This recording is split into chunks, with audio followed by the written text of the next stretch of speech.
Olá, turma, sejam bem-vindos. Meu nome é Alessandra, sou professora de espanhol do Colégio Sul-Americano. Hoje iniciaremos nossa última aula com a matéria da AV2, primeiro bimestre, e peço que tenham em mãos o livro de espanhol, o caderno de espanhol e o material para as devidas anotações.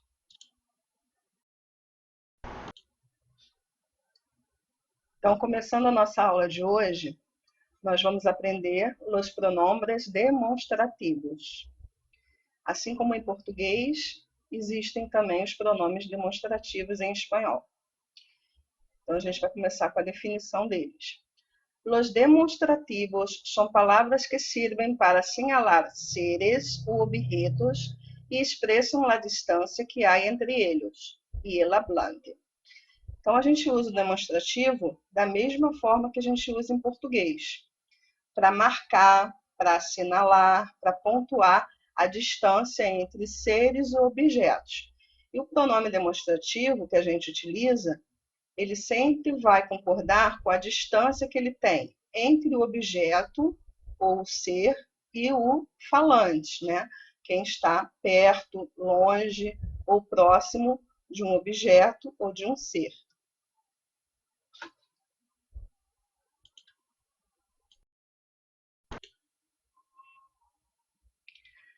Então, os pronomes demonstrativos, eles são usados de acordo com a distância que eles estão com relação a um objeto ou a um ser. Então, se ele estiver próximo de alguém, perto, aqui, eu vou usar este, esta, estos, estas. Se ele estiver não tão perto, mas próximo, eu vou utilizar esse, essa, esses, essas. E se ele estiver distante de quem está falando, o objeto ou o ser estiverem distantes de quem está falando, ali ou distante, eu vou usar aquele, aquelha, aquelhos, aquelhas. E aí na tabela que vocês estão vendo, eles estão no masculino, no feminino, no singular e no plural. E existem também os pronomes demonstrativos que nós chamamos de neutros. Esses pronomes demonstrativos nós usamos para identificar uma coisa que a gente não conhece ou que a gente não quer falar. Eles nunca vão se referir a pessoas. Então, os neutros também são usados de acordo com a distância que eles estão com relação a um ser ou a um objeto. Esto, se está próximo, se está perto. Eso, se está próximo, mas não tão perto. E aquele, se está distante da pessoa ou de um ser. Então, por exemplo, que é gesto? Que é gesto? Que é aquele?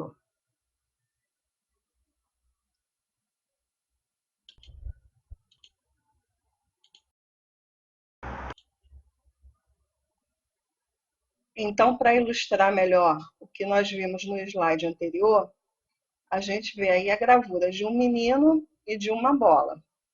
E a distância que o menino está com relação à bola, se a bola está perto, próximo ou distante do menino. Então, se o objeto, que no caso é a bola, está cerca, está perto de quem fala, eu uso este, esta, estos, estas. Então, este balão, porque está próximo do menino. Se o objeto está não tão próximo, mas também não está distante, um pouco mais lejos del hablante, eu vou usar esse, essa, esses, essas. Então, a bola está próxima do menino, este balão. Se o objeto está distante do falante, eu vou usar aquele, aquelha, aquelhos, aquelhas. Então, se está distante, está lejos, longe de quem fala. Então, a bola, na última ilustração, ela está longe, ela está lejos. Então, eu vou usar aquele, ou uso também aquelha, aquelhos, aquelhas.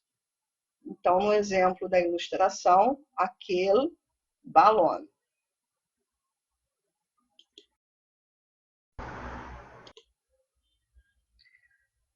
Então, sintetizando o uso dos pronomes demonstrativos. Se algo está cerca, perto, eu utilizo este, esta, estos, estas. Este es mi hijo, esta es mi hija, estos son mis hijos, estas son mis hijas. Se algo está próximo de quem fala, média distância, esse, essa, esos, essas. Esse es mi hijo, essa es mi hija, esos son mis hijos, essas são minhas hijas. E se algo está longe, distante, lejos do hablante, de quem fala, eu uso aquele, aquelha, aquelhos, aquelhas. Aquele es mi hijo, aquella es mi hija, aquellos son mis hijos, aquellas são mis hijas.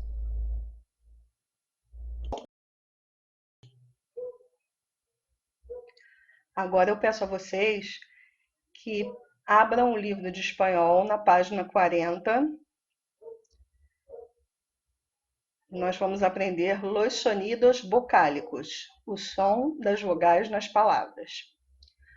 Los sonidos vocálicos del español se clasifican en dos grupos. Observa y escucha las palabras siguientes, fijándote en los sonidos de las vocales. Então, em espanhol, nós temos as vogais fortes e as vogais fracas, que a gente chama vocales fuertes e vocales débiles. Então, as vogais A, E, O, I e U são pronunciadas de forma diferente nas palavras. Então, o A, o E e o O são vogais que nós consideramos fortes. E aí os exemplos: Ana, elefante, ambiente, aranha. O E, papel, teléfono, carne. O O, história, estudiou, moto. Lembrando que as vogais e O são fechadas. O som é fechado em espanhol. As vogais I e U são consideradas fracas. Idioma, ídolo, Uruguai, último.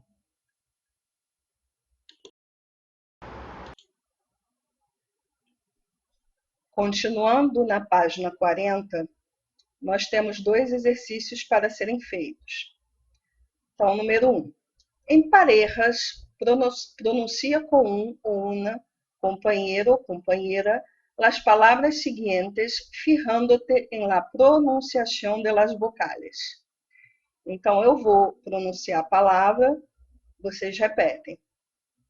Letra A, memória. Letra B, Espanha. Letra C, médico. Letra D, gato. Letra E, pobre. E letra F, emoción. Número 2.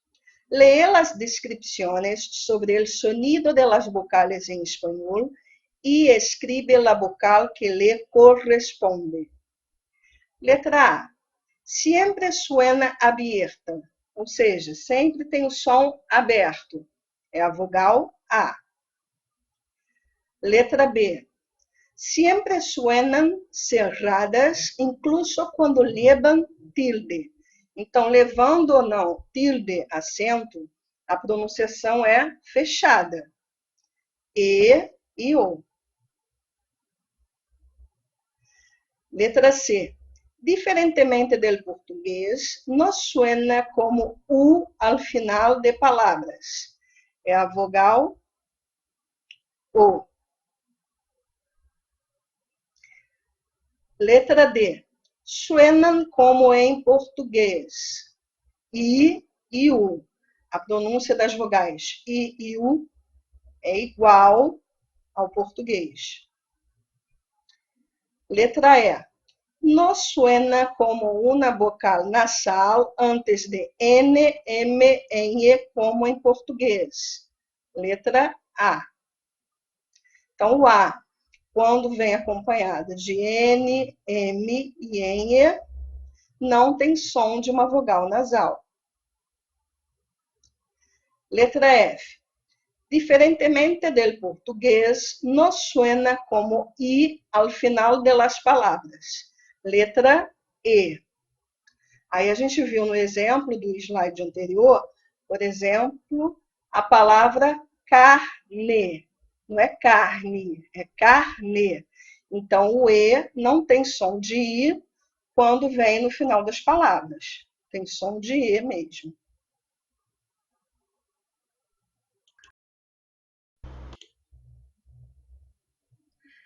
E para encerrar nossa aula de hoje, vamos dar início à nossa correção dos trabalhos de casa. No livro, página 36. Número 1. Lê el texto e haz lo que se pide.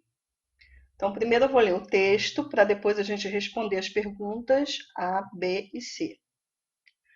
Eu sou Susana, médica pediatra costarricense, pero hace 22 años que vivo en Nicaragua. Dedico mi vida a la medicina desde los 18 años y cuido a los chatelitos enfermos.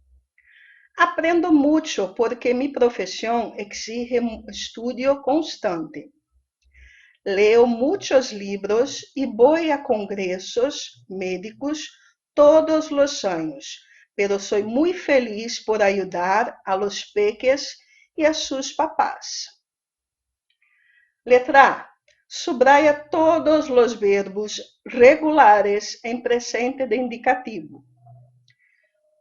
Então, já estão sublinhados os verbos no texto. O primeiro verbo, na primeira linha, bibo. O segundo e o terceiro. O segundo verbo e o terceiro verbo, na segunda linha, dedico e cuido. O quarto verbo, aprendo, na quarta linha. E ainda na quarta linha, leo, concluindo aí a resposta da letra A. Letra B. Em que persona estão conjugados os verbos regulares que identificaste? Então, dedico, aprendo, cuido, leo, vivo, são verbos que estão conjugados em la primeira persona de singular. Eu cuido, eu dedico, eu aprendo, eu vivo, eu leo. Letra C. Identifica e escribe os verbos irregulares conjugados a la primeira persona de singular yo. Então, os verbos irregulares que nós vimos na aula passada são aqueles que têm uma irregularidade na primeira pessoa do singular, que termina em Y. Essa irregularidade faz com que esses verbos na primeira pessoa do singular terminem em Y. Então, os verbos que estão no texto são soy e voy. Eu soy, eu voy. Número 2. Completa os espaços com o pronombre interrogativo adequado. Nós vimos os pronomes interrogativos na última aula. Então, para a gente exercitar a matéria que foi dada na última aula. Letra A. La recepcionista quiere saber, então ela quer saber a quantidade. Quantos anos tienes? Vas com tantos livros. O lugar, aonde vas? Letra C. ¿Quiénes son aquellos hombres en la sala del director? ¿Quiénes? Porque se refere a mais de uma pessoa. No caso, na letra C, aqueles hombres. Se fosse uma única pessoa ou um único objeto, seria quién. Mas, como são várias pessoas, quiénes. Letra D. Todos nos perguntaram qual é tu nome. Então, os pronomes interrogativos já estão na tabela e devem ser completados no exercício.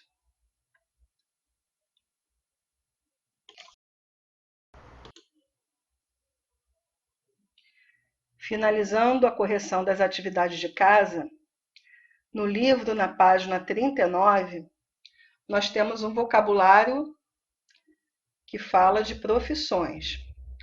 Só que são profissões que podem surgir ou já começaram a surgir devido à necessidade do mundo tecnológico. Ou seja, elas podem surgir ou já existem por conta do avanço tecnológico. Então, pela definição, é fácil identificar qual é a profissão que está sendo falada. Então, a primeira definição aí tem a função de proteger o clima. Então, a palavra-chave aí é o clima. Então, seria meteopolicia.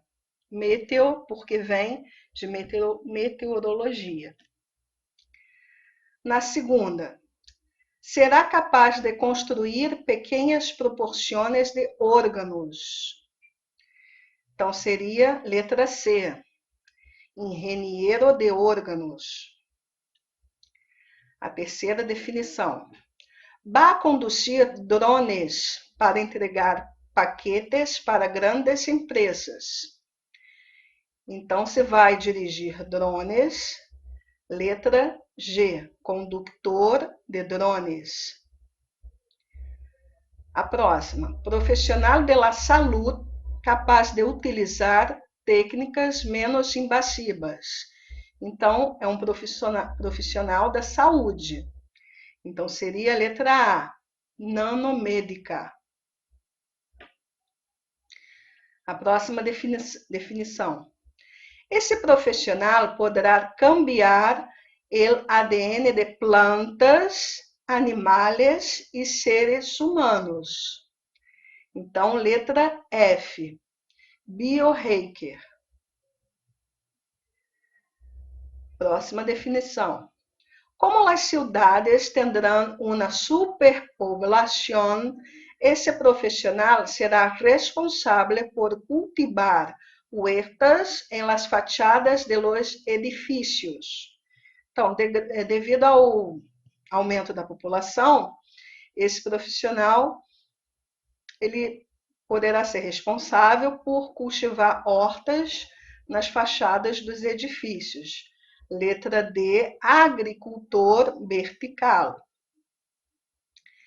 E a última definição, profissional experto em conflitos em la red, como fraudes online, adicção à internet, cyberbullying. Letra B, trabalhador social de redes. Então, ficou E, C, G, A, F, D, B.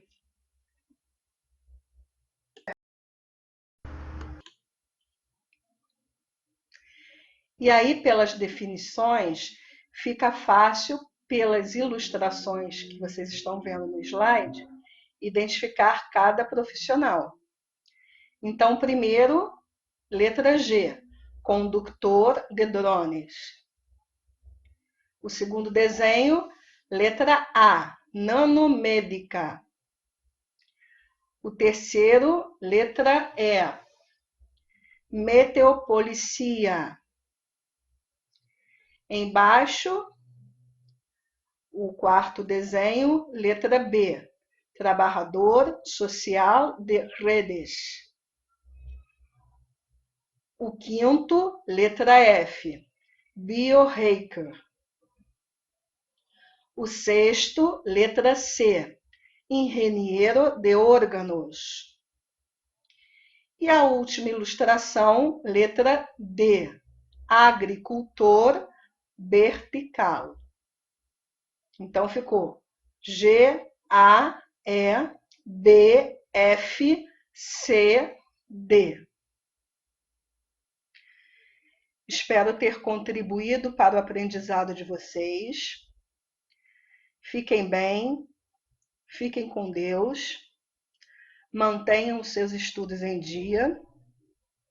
Um beijo e até a próxima.